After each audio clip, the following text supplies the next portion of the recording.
to Josh Adams.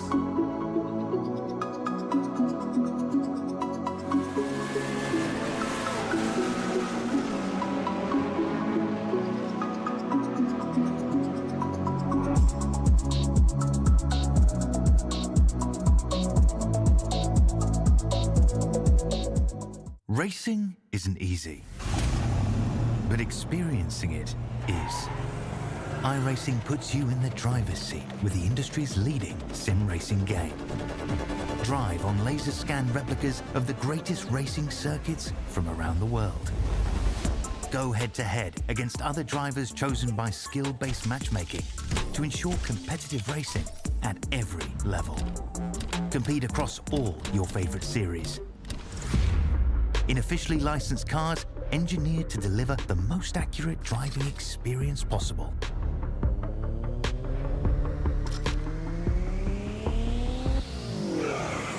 Join a race or host your own with players from across the globe.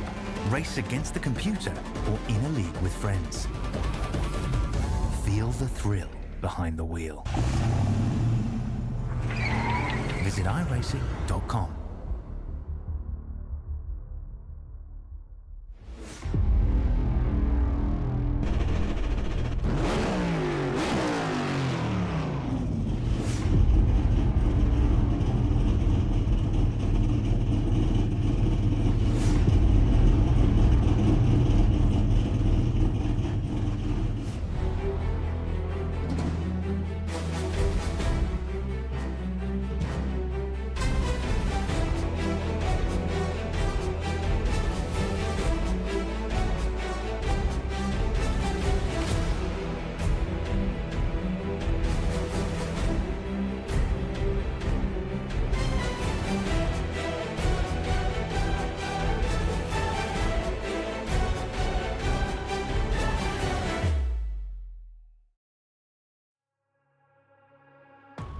Welcome in, ladies and gentlemen, to another presentation of the Super Formula B Series here on the iRacing Officials. It's another Saturday afternoon and a fine one here, presented in part by Graham Crackers Racing, SimRacingNation.com, and Race Ready 3D here on VSPEED. Been a fun one all season long. Let's continue right here, right now. No matter if you're searching for speed or a place to race, you've found it. Stop by the Graham Crackers Racing Discord server where everybody's welcome. Looking for a team? You're in luck. Actively recruiting for both Super Formula and NASCAR teams. Join by using the link in the description below or the QR code on your screen as well. Check out Race Ready 3D's link in the description down below. Up in the booth here, we got Logan and myself, Morgan Cook. Logan's going to lead us here this evening. Check out VSPEEDSim.com if you haven't already. And again, thank you to Dougie Beard for the fantastic cameras provided to us on a racely basis here in this series. Well, Logan, we're here at Suzuka. Fun racetrack. Tell me a little bit about it. Very fun racetrack indeed. Very difficult racetrack at that. Suzuka, Japan, 3.6 miles in length, 17 corners, and it is very, very flowy here. Turns 2 through 7, just a zigzag back and forth there. And it is a very, it's going to be a lot of off throttle, on throttle, not so much on the brakes. Turn 7, left-hander all the way down to turn 8, turn 9, and take a sharp right underneath the bridge. Brings you all the way back around through turn 13. Back up the hill, back up through turn 17, right-hander to the straightaway, bringing us back down to turn 1. Again, I cannot emphasize just how difficult this track really is, but we're going to find out here. We're going to be seeing just about 80 miles of action, 22 laps around this 3.6 mile circuit. So it's going to be action-packed. We are also being provided possibly the highest strength of field that we've seen all season and possibly even last season at 5,700, Morgan. It's very high tonight. Yeah, this is the best field that we've ever seen in this series, and I think we're going to be shown quite a show here this evening. Well, let's get down to the grid here, Logan.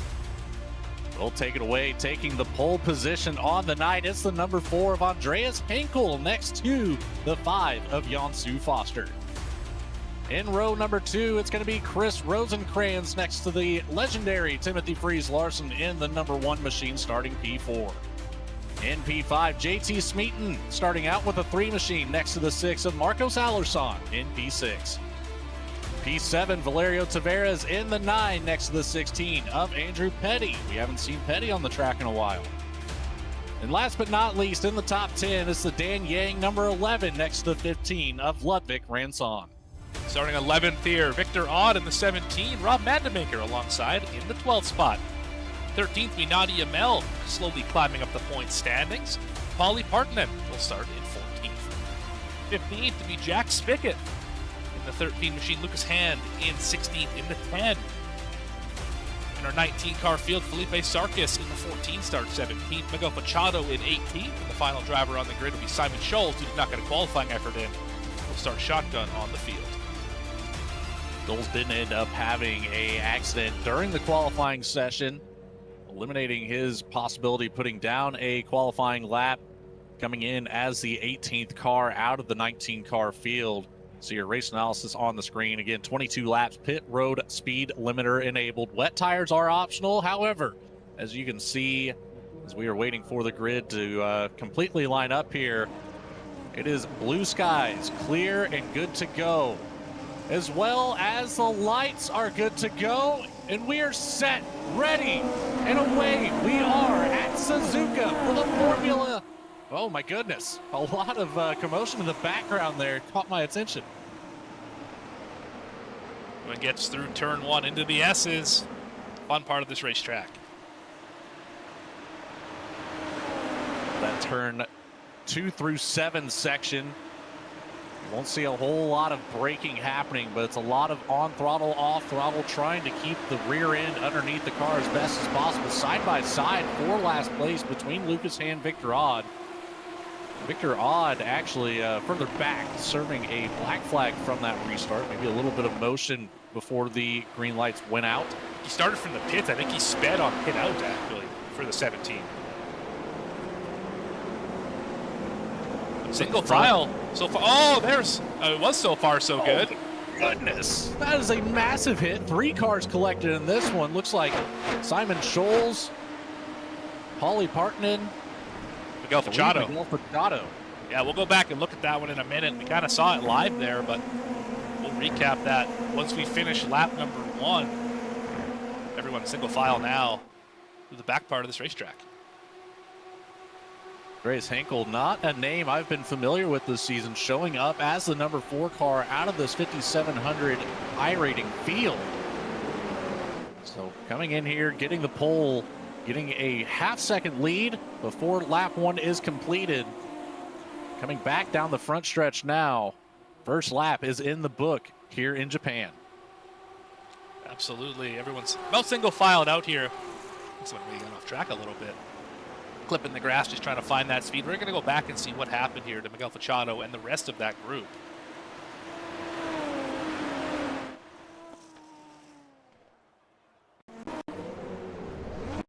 Time here.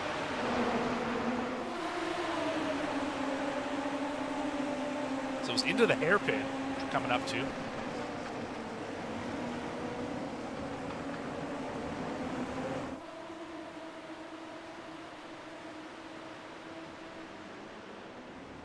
There's a driver way in the back here. Just yeah, that's an interesting one. Kind of car stopped and then got launched over. Not sure who that was. Oh, it was Scholes. It's a driver who kind of stopped in the middle of the hairpin. Simon Scholes on the brakes at possibly the worst time possible. Big checkup in turn 11, claiming 3 race cars already. Miguel Machado, Polly Partinen, Simon Scholes, all with the meatball flag, have all made it back to now pit road. Miguel Machado, the only driver to bring it back around the circuit. Polly Partinen and Simon Scholes both electing to tow from turn 11. Still single filed out through the front half of the field. Andreas Henkel, Timothy Freeze Larson, Chris Rosenkrantz, JT Smeaton, Jansu Foster making up your top 5.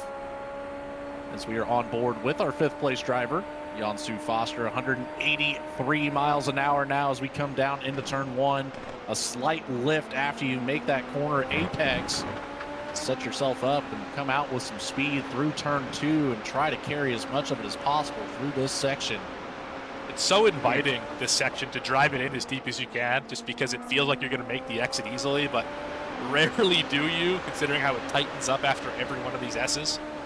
Another kind of wide open section here, down into some very technical, almost 90-degree corners. And then down to the hairpin. We got a lot of action here a little further back. Driver's moving and shaking. Driver off the racetrack, that's Ranson. Heavy damage on that car. Take it back here on the VSPEED instant replay. Find out what happened to the 15 of Ludwig Ranson. So they're making their way through the zigzags. No. Just completely blew apart the rear end of the car. Oh my goodness, I think Dan got a really good shot of that one. Try one more time here. Yeah, he did. That's Ranson right in front of him. Watch how close this was.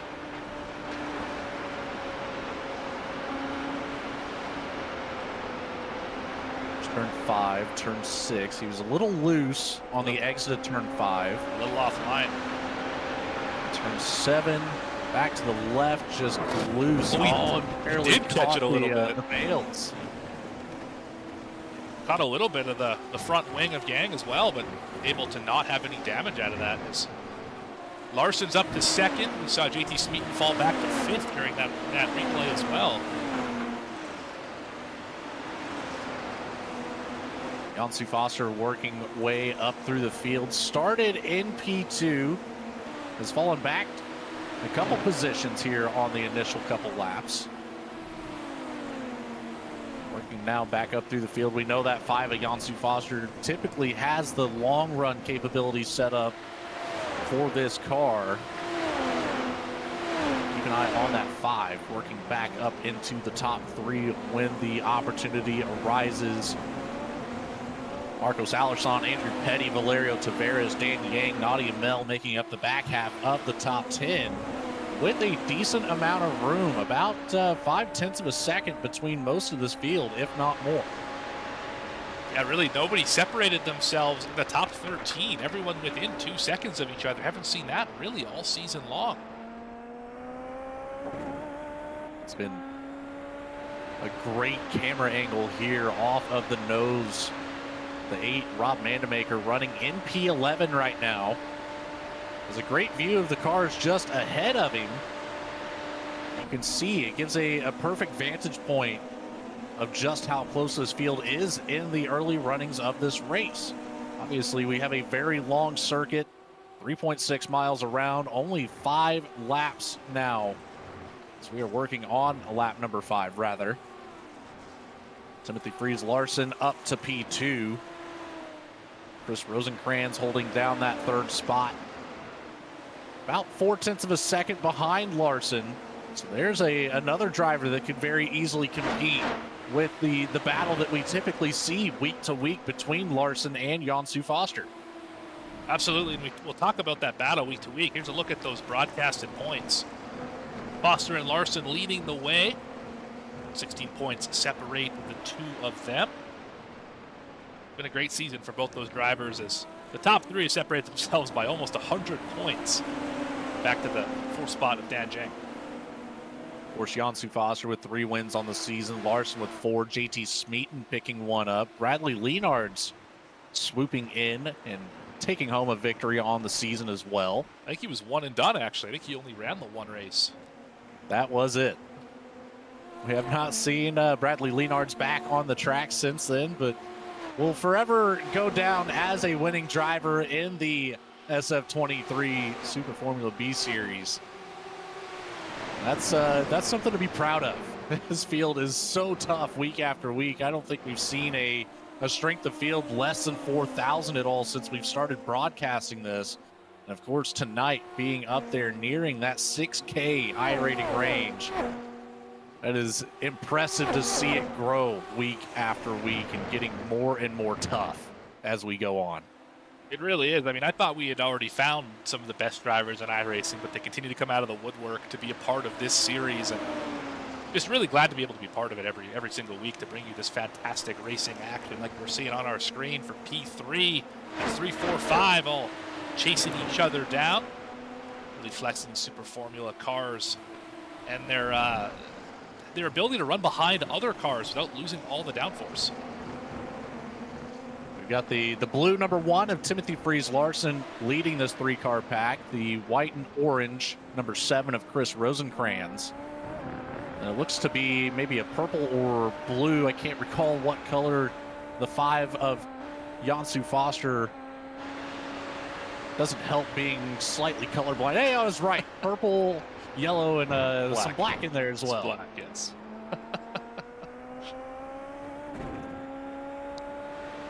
All 3 drivers separated by about 0.6 of a second for that number 2 spot. Rosenkrantz finding himself the meat in the middle of this sandwich. It's going to get even tighter here. Rosenkrantz looking to the inside. He's going to make it stick. Jansu Foster tries to follow suit. Can't quite get the nose to the inside of Timothy Freeze Larson. Rosenkrantz with an outstanding move down into turn 15. He will come across the line in P2 on lap 7. Absolutely right about that. This is one of the few racetracks we've had on the schedule so far where there isn't really a long straightaway to make one of those slipstream moves. You have to kind of work through some of the technical parts, get a good run off, and then dive into that chicane. Rosenkrantz did a great job right there of making it work. Got around Timothy Freeze Larson. He now falls back to the back spot on the podium. Now we've got our typical battle settling in here for 3rd place between Larson and Jansu Foster. JT Smeaton not far behind this battle as well. We'll hop on board with him and take a look as they're going to make their way up to turn 11. The hairpin left-hander working your way back up the hillside. Get back on level ground with that start-finish line. Take the bridge across right there before turn 14. This is Looks like we've got issues for Jack Spickett here. Yeah, big issues. It's working up through that section of 3 to 7. Looks like about the entry of turn 6. The car is supposed to go right, takes a left, accidentally ends up into the wall, knocking the front nose cone off, and will tow it back to the pits. And even taking it a step further back to the garage. Jack Spickett, an early retirement of the race, as well as Paulie Parton and Simon Scholes from that lap 1 incident. We saw Miguel Fachado will continue to turn laps here once he gets off of pit road, still fixing some of that damage, but still in the session to continue on. Move around the outside for Jansu Foster up to P3 around Timothy Freeze Larson. That has championship implications. That move right there as they both try and chase down Rosenkrantz. But Larson, not his typical pacey self today. He's back to where he started, but he usually doesn't concede positions at all in a race. So this is out of the ordinary for sure. Dirty air being a big factor. We typically see either one of these drivers between Foster and Larson at the front of the field not having to battle that dirty air. A different set of circumstances here, as we have 2 drivers ahead of the 2 drivers that we've seen consistently at the front on these broadcasted races. Andreas Henkel, Chris Rosenkrantz coming in hot, taking up the number 1 and number 2 position. As Jansu Foster, Timothy Freeze Larson trying to catch up. JT Smeaton still keeping himself in the picture. Less than a second behind Timothy Freeze Larson in P5. Just look at your leader, who has gotten out to a 3.2 second lead, Andreas Henkel. Yeah, so far, so good for the 4. You mentioned those championship implications. Of course, only 2 more races after we complete our event here at Suzuka. We'll have Mexico City coming up for week 11, and then finishing things off at Watkins Glen with the classic boot formation. So that'll be a great way to end a 12-week season here.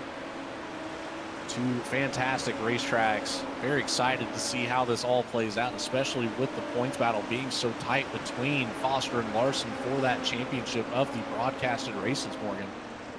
And we've heard from a number of drivers that the broadcasted points are the ones they care about. They don't get a certificate for it, of course, but knowing that on the strength of field races throughout each week, you are the best. That's a feather in the cap for any driver to know that they can turn it on when the lights are the brightest.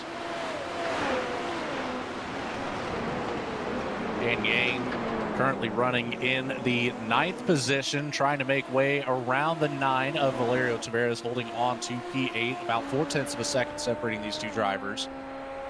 Back again on board with Rob Mandemaker, still holding down the 11th position, just behind the 12 of Nadia Mel. Dan Yang, Valerio Tavares just ahead of him. So we've got a 4-car battle here for the back half of the top 10. Andrew Petty also being reeled in by this 4-car train, I'm going to call it. That's essentially what they're doing, following each other one by one through these corners. So we're going to come around to the front stretch, start lap number 10. We're nearly at the halfway point already. It's incredible to think that nearly 40 miles of racing action has already taken place here. And about 15 minutes worth of time it's impressive. And these guys are absolutely flying around here. These cars are just built for such immense speeds around this facility. Really, it's impressive to watch. And I mean, we've seen a couple bobbles, couple mistakes, and that's why I'm kind of watching these drivers around 9, 10, 11 as we start to see the back ends kind of step out a little bit in some of the slow speed sections. Tire wear is becoming a factor here, Logan, and I'm curious to see what it looks like for everyone throughout the field. It's rather cool out on the track as well. Only 71 degrees on the track surface.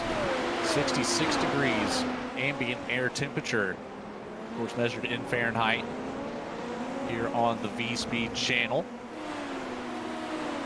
So it's rather cool, but it's the back and forth. Again, Suzuka, one of the most technical tracks that we're going to visit this season, that we have visited this season.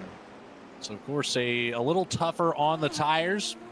You have to make the proper adjustments on the setup here to really maximize the longevity of these tires underneath these Super Formula cars. Oh, big block. Tavares did not want Zhang to get around him right there. Another opportunity. Here it is, around the outside. Zhang with damage on the nose as well. You can see it scraped up. Oh, all the way down to the grass, into the grass. My goodness, some bad blood right now between the 9 and the 11. I believe I heard Valerio Tavares over the race comms mentioning potential wheel damage after the contact. We're seeing the damage now affecting Dan Yang. Yeah, heavy nose damage. The nose not helping him by any means. He's fallen way off pace. Already 3.5 seconds off pace of his normal lap time. Tavares is actually running faster than he normally does, so I'm not sure if he does have that damage or not. We'll have to see if Amel and Mandemaker can catch up, but Zhang may have cost himself a race right here. Bold move not paying off. As the nose cam shows it, that is way more hurt than I had anticipated. I couldn't quite get a good camera angle on it to see. This 11 machine is going to be struggling for the rest of the race unless Dan Yang brings it down pit road, get that front nose cone swapped out, and back out on the racing surface. Yeah, Sarkis going to be able to make a shot at him here. Sarkis to the inside. Easy clear. That was about the easiest pass that you're going to see on Dan Yang. Typically very good at keeping this car as wide as the racing surface, but again, that zero downforce in the front will push him into pit road. Number 11 enters in the 12th position. Will likely come out behind Lucas Hand. Victor Ott, I believe, is a little bit further back to be seeing an opportunity to get around Yang. Jansu Foster, Timothy Freeze Larson still up in the top 5. Rosenkrantz and Henkel still in P2, P1. 3 seconds separating Henkel and Rosenkrantz. But it's staying consistently right there. The downside, the 7, only 75 seconds left of push to pass available. Henkel still has 164 seconds, matching Jansu Foster, and just about 5 seconds shy of Timothy Freeze Larson left in the push to pass tank. And we've seen push to pass be a factor. I believe it was at Spa where a driver took themselves out of a chance to win the race because they double clicked the push to pass button. They didn't enable it, they actually turned it off, and because of the 100-second limit, as Foster gets around 4 seconds, because of that limit, they couldn't use it for the rest of the lap, where Spa, you need it, and of course ended up finishing back in 4th, I believe, that day. I believe there's a slip up there for Rosenkrantz in the turn 14 area. Was about 3 seconds behind Henkel. Fell back to 3.5 seconds behind Henkel, and now Jansu Foster has gotten around 4P2. So the 7 might be struggling with some tires, maybe just a slight mistake, corner entry or corner exit. I couldn't pinpoint where it was, but time was lost very quickly for the 7 of Rosenkrantz. Yeah, right there. I feel that's a corner of the racetrack. You could absolutely misjudge that and put it into the barrier, how much that car is bouncing through that section. But I mean, all these drivers are right on the edge of control, making so much speed around this racetrack that one foot of difference in your braking zone, your turn-in zone, catching too much curb, too little curb, whatever the case is, could certainly send you for a ride. Big slide right there. Another big slide. Struggling. Another one. The front end pushing through the corner, the rear end stepping out when you hit the rumble strip. That is very difficult to control. Down through the flat out left-hander of turn 14. Hard on the brakes for the chicane of turn 15, 16. Then the short right-hander of turn 17 to bring us back to the front stretch. Chris Rosenkrantz now losing ground to Jansu Foster. Timothy Freeze Larson, 0.8 of a second, nearly 0.9 of a second behind Rosenkrantz in P4. JT Smeaton has fallen back 2 seconds now in P5. Marcos Alerson, Adrian Petty, Valerio Tavares, Nadia Mel, Rob Mandemaker now making up the back half of the top 10. Felipe Sarkis, Dan Yang back out on track after getting that nose cone swapped out. Holds on to the 12th position. Lucas Hand got close, but not close enough to get around, as we've got a 3-car battle here working our way through the S's. Yeah, this is 8, 9, 10, Tavares, Amel, and Mandemaker. Yeah, really close down there in turn number 2. Not quite enough for Amel to get around Tavares.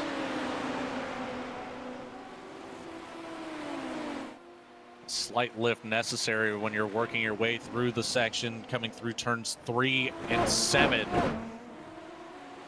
Have to be careful with that dirty air coming off the car in front of you. The front downforce ever so important in that portion of the track. Turn 11, of course, the hairpin left hand back up the hillside. And we might not have that long of a straightaway section, but we still have very high speed corners for this track. Turn 13 here, the horseshoe left-hander leads us into a long sweeping left up to turn 14, where you essentially do not have to lift coming out of turn 13 all the way until your braking zone of turn 15. Look at the slipstream used here. Thought about it, thought better of it. Then you get another short opportunity here. If you can get a good run out of that chicane down the front stretch into turn 1 and 2, you can carry a lot of speed into 1, tidy it up for 2, potentially make a pass. We'll still see 183 miles an hour at the end of the front stretch. Looking to the inside. Can he make it stick? He does. Nadia Mel opens up the door for Mandemaker to try to follow. Couldn't get there. Amel up to P8. Valerio Tavares. Appears we might actually have some of that wheel damage he had mentioned over the race communication. as he has fallen back now to Amel and Mandamaker. Under attack again from Mandamaker, working our way into the right hand of turn 9 under the bridge. Back up to the hairpin. Mandamaker setting up for the inside, what will be the outside of the hairpin. Falls back in line. A little bit of a wiggle ahead from Naughty Amel coming out of turn 11. This midfield battle is always one to keep an eye on, Morgan. Every week, it never fails. We have an excellent battle around that fifth to ninth area is always just a fantastic racing. Mandamaker able to get around Tavares. Tavares firing back. Got to the inside. Will hold it down through turn 14. Will Mandamaker try to regain that position on the braking zone? He does. Set up the inside. No. Falls back in line. Doesn't want to try to take the chance in the chicane. I'd say that turn number 1, we'll see that number 8 take a look to the inside unless Tavares blocks him all the way down to the pit road exit. There it is. Going to force him to the outside. Gets to the outside. Has the nose out ahead and clears. What a great move from the outside. Terrific move. Well done. And while this was all happening, we saw a change for the third position. Larson up to third. Rosenkrantz back down to fourth. As these two have fallen about 2 seconds back of Jansu Foster, who has not made any gains on your leader, Andreas Henkel.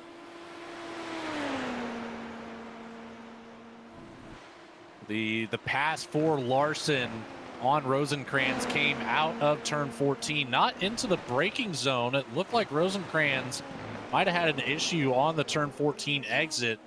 Again, that's a flat-out left-hander that we're getting ready to come up on, but stayed to the outside instead of sweeping back to the left hand, setting up for the turn in for the chicane, turn 15. Stayed outside here and allowed Timothy Freeze Larson to get by without any competition for the position.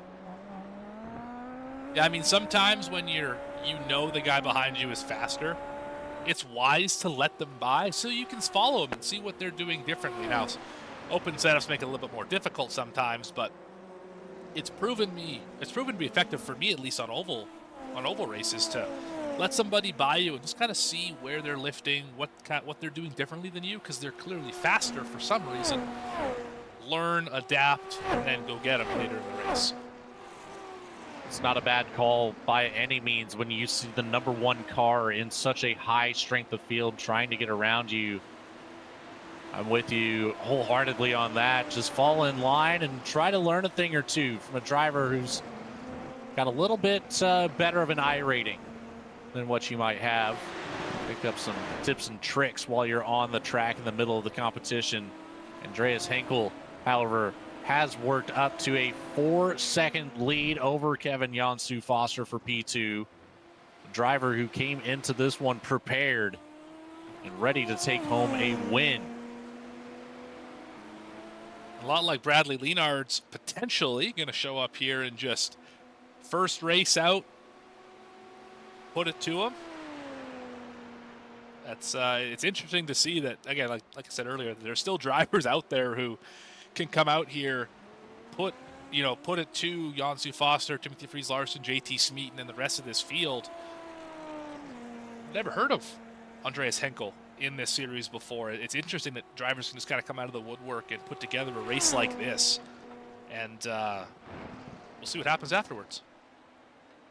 That the pole got out ahead early, has not looked back since, and it's paid off, just growing that lead, holding on right now at that 4-second mark over Jansu Foster. Very interesting to see, like you said, the drivers making that 1 or 2 time appearance and just coming out flat out dominating the field. It's a brisk change of pace from seeing potentially Jansu Foster or Timothy Freeze Larson doing the same thing. It's just different, you know.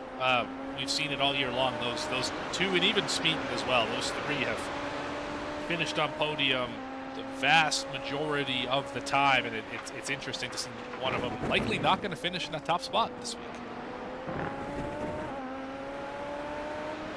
On board with the 9. Valerio Tavares still trying to chase down that 8 of Rob Mandemaker.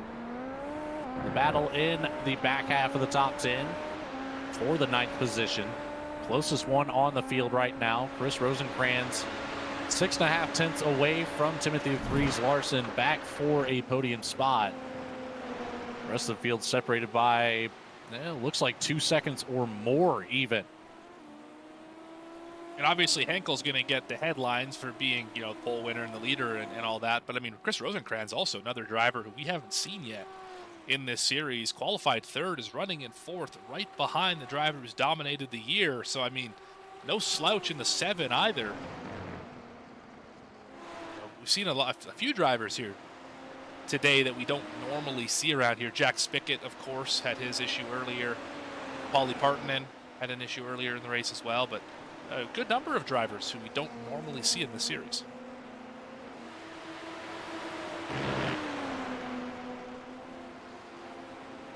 Valerio Tavares now a half second behind Rob Mandemaker. So gaining a little bit of ground, losing ground at the same time. It's bouncing from anywhere 4 tenths of a second back to 7 tenths of a second for that 9th position. Some friendly chatter over the race comms between the drivers at the moment. Andreas Henkel, Jansu Foster, Timothy Freeze Larson making up our podium. Chris Rosenkrantz, JT Smeaton rounding out the top 5. Marcos Allerson, Andrew Petty, Nadia Mel, Rob Mandemaker, Valerio Tavares have pretty well held on to the top 10 spots. And oh no, black flag. The 7 of Rosenkrantz, a black flag. What has happened? It's got to be incident limit, right? Off tracks. Is the only safe assumption here is the 7 has a clean race car, did not come down pit lane. Looks like it will in fact be. There's pit lane. We did have a visit down pit lane. Yeah, I think that's very late on the brakes. Yeah, so that's probably day over for Chris Rosenkrantz. 3 laps to go. Hate to see it.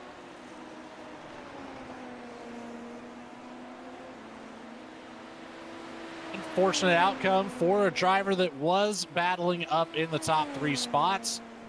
Will come back out onto the track behind Nadia Mel in the P8 position. So work to do, a lot of work to do rather, but still one position that can be gained here. Rosenkrantz can put together a good final 3 laps. But our top 7 drivers now all separated out by at least 2.5 seconds. Rosenkrantz, Mandemaker, Valerio Tavares, the closest 3 drivers on the field here, just inside the top 10 with Nadia Mel ahead.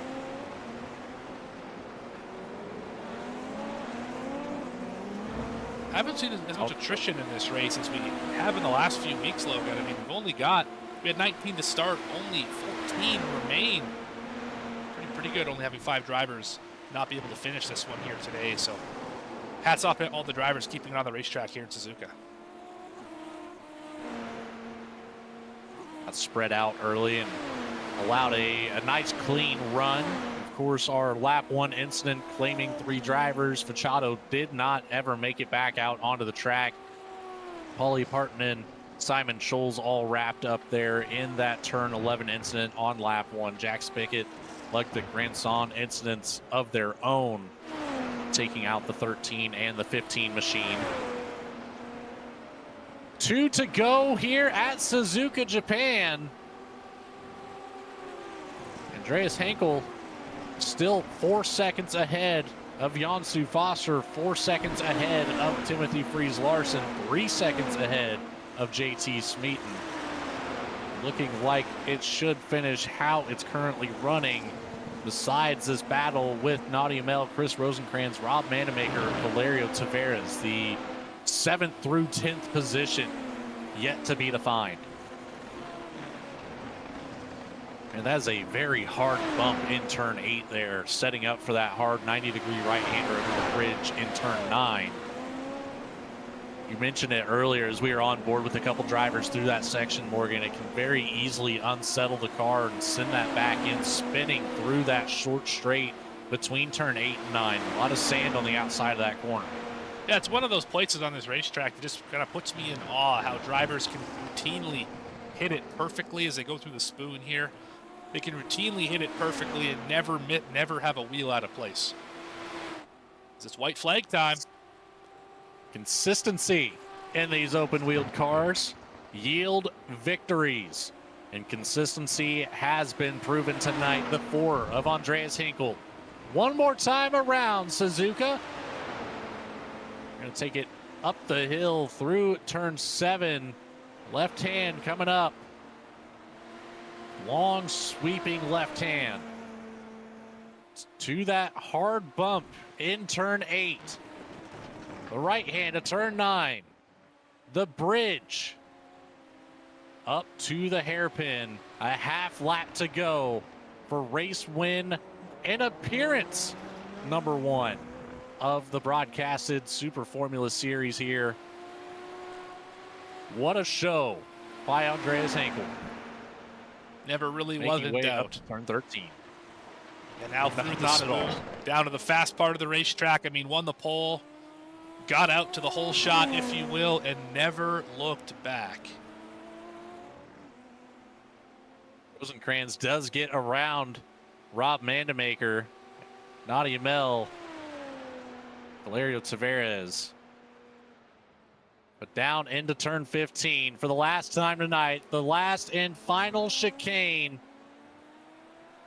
Coming out of turn 17, down the front stretch we go. Andreas Hinkle is victorious at Suzuka International Circuit.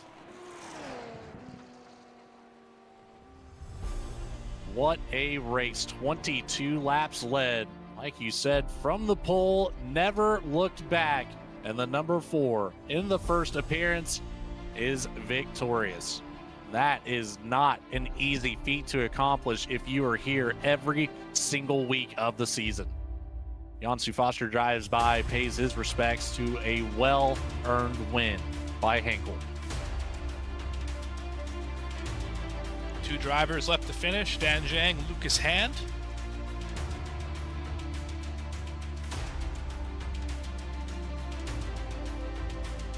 There's a look at Zhang.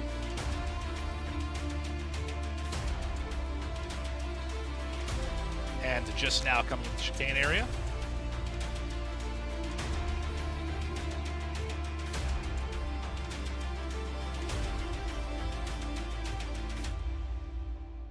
Chicane of 15 and 16 for our final driver. The final right hand of turn 17. A little loose there in the corner even, but keeps it straight. And the 10 will take home P13. Well, he saw it live. We'll go ahead and run through the rest of the field after Andreas Hinkle takes home first win of the season. Jansu Foster takes home P2 after fighting back, falling back through the field. Never exited the top 10, but got very close. Timothy Fries-Larson, same position, but ends up gaining 1 spot from where he started up to a podium spot for P3. JT Smeaton keeps the consistency on display just outside of a podium finish. The 3 comes home in P4. Marcos Allerson and the 16 take home a top 5 with Chris Rosencrantz in his first appearance, taking home a 6th place finish after picking up that black flag with 3 laps to go, able to regain, I believe, 2 positions is where Rosencrantz came out. Andrew Petty, Rob Mandemaker in 7th and 8th. Last but not least, in the top 10, Nadia Mel and Valerio Tavares. Finishing 11th tonight, Felipe Sarkis in the 14th. Dan Zhang, obviously with the nose damage, had to pit, finishes in 12th. Lucas Hand, not a great day for the 10, finishes in the 13th spot. Victor Odd from the very green flag did not go well. Black flag relegates him 1 lap down in 14th. Spickett had a moment, crashed, finishes 15th. Ranson as well, crashed, finishes in 16th. 17, 18, 19, Fachado, Partanen, and Scholes all caught up in that hairpin crash on lap number 1. That is going to be your finishing results here today.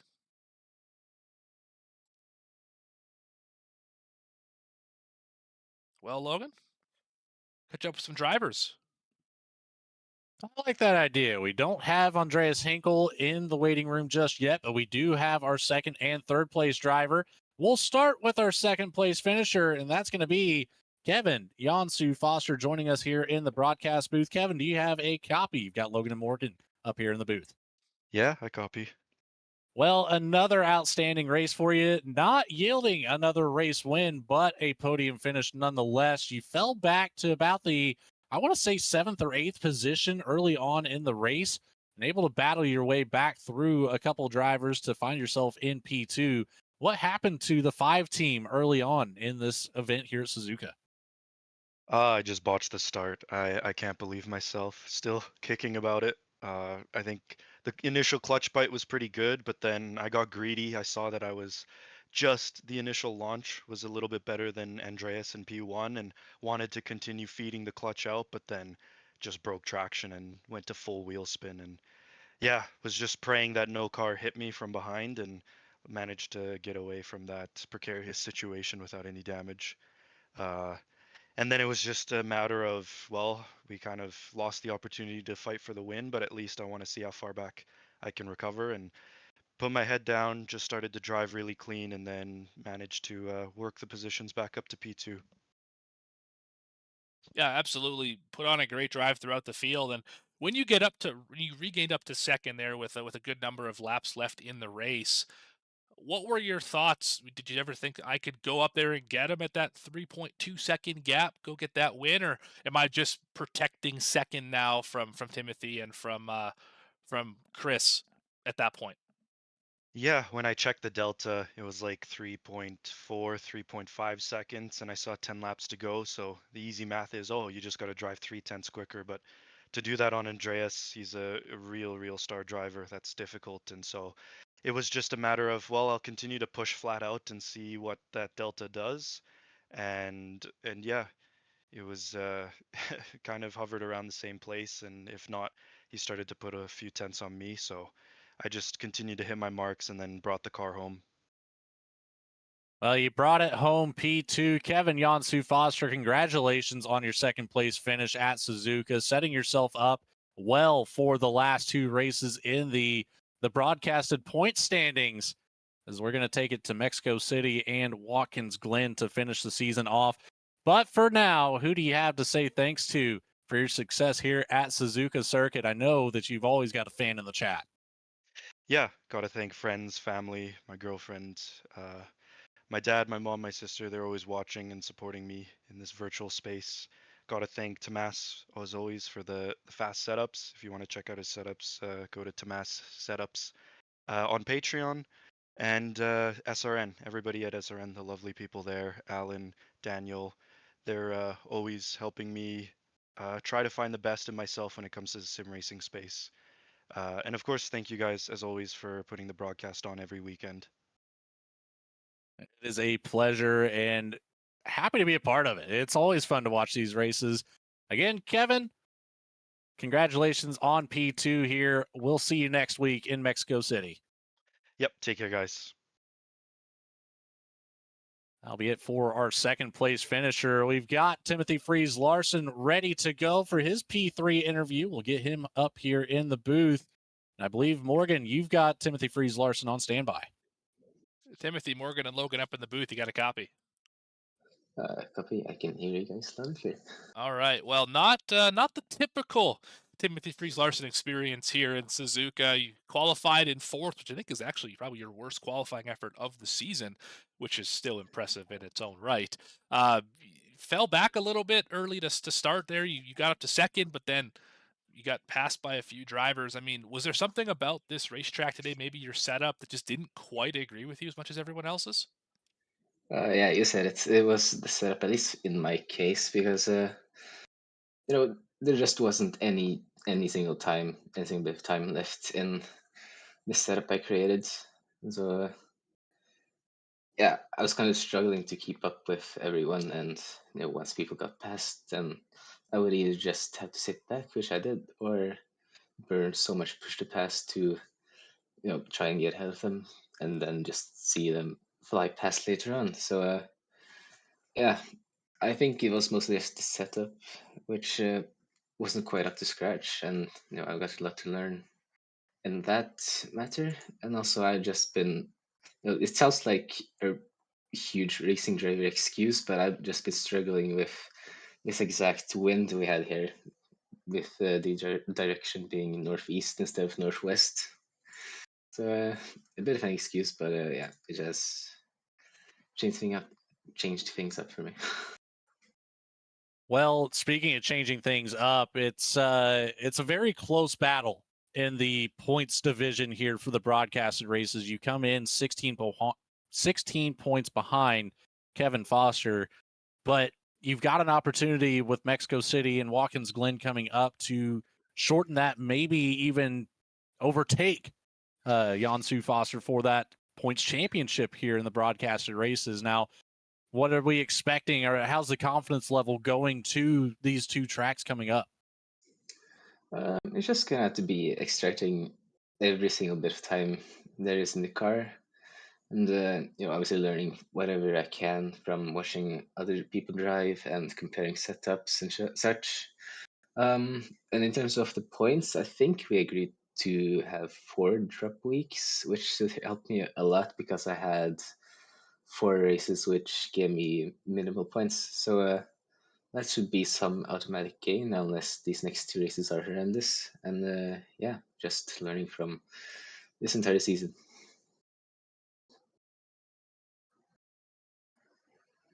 Well, a great race for you here, coming home with a P3 after some battling here. Timothy Freeze Larson, who do you have to say thanks to for your third place finish at Suzuka? Well, as usual, it's going to be the same people. So any family or friends watching, especially my dad and my grandfather, actually kind of forgot to send the link to my team. So, but maybe they watched the race back. And yeah, thanks to them as always for their support. Thanks to you guys at VSPEED and the Simulation Nation community for making all this possible. And yeah, that's it. Awesome. Well, congratulations again and good luck over the next 2 races. We will see who will come out on top as the champion here for the broadcasted portion of the races. But again, congratulations tonight. Timothy Freeze Larson, get to celebrate, my friend. Thanks so much, and see you next week. Well, Morgan, I think that's going to do it all for our podium finishers. Does not look like we will be graced by Andreas Hinkle in the first and only, well, not only, we still have potential for more show-ups here, more appearances from the number 4 car, but what are your thoughts here on Suzuka Circuit today? I mean, great race. I mean, I'm not surprised by that by any stretch. We had some just fantastic racing around, not a lot of attrition today, close battles for the first half of the race, got spread out in the second half, but just a solid event as we always come to expect here, and insanely high strength of field as we come to expect as well. Just a lot of fun here on a Saturday afternoon. Timothy Freeze Larson with the fastest lap of the race, a 1:33.8 flat, and I can tell you right now that was about 11 seconds faster than anything I could do in my practice session. So you're nail on the head right there. What a fantastic race. What a great showing of the skill level that these drivers have. 6,000 I rating nearly for the strength of field. It is no slouch here on these Saturdays. Yeah, and massive thanks to all the donors who make this thing possible. Graham Crackers Racing. If you're searching for speed or a place to race, you have found it. Stop by Graham Crackers Racing Discord server where everybody's welcome. Looking for a team? You're in luck. Actively recruiting for World Super Formula 23 and NASCAR teams. Join using the link in the description below or the QR code on your screen. Check out RaceReady 3D's link in the description below as well. Another big shout out to SimRacingNation.com for all they do to bring this partnership together. And if you like what you've seen so far, take an opportunity, go find the link in the description for our Patreon, SimRacingNation.com's Patreon, to help continue to fund these broadcasts. Make sure to check that out because we want to continue to bring this great racing to the fine people here on VSPEED and on YouTube. So make sure to have a look at it. While you're on the internet surfing around, check out VSpeedSim.com and see what all we have happening in our sphere of influence. But for everyone at VSPEED who makes this thing possible, Bradley, Adam, Eddie, Logan, all the other commentators and producers, Logan, our lead commentator tonight. I've been Morgan Cook. Cameras by Dougie Beard. We'll see you next time, right here on VSPEED.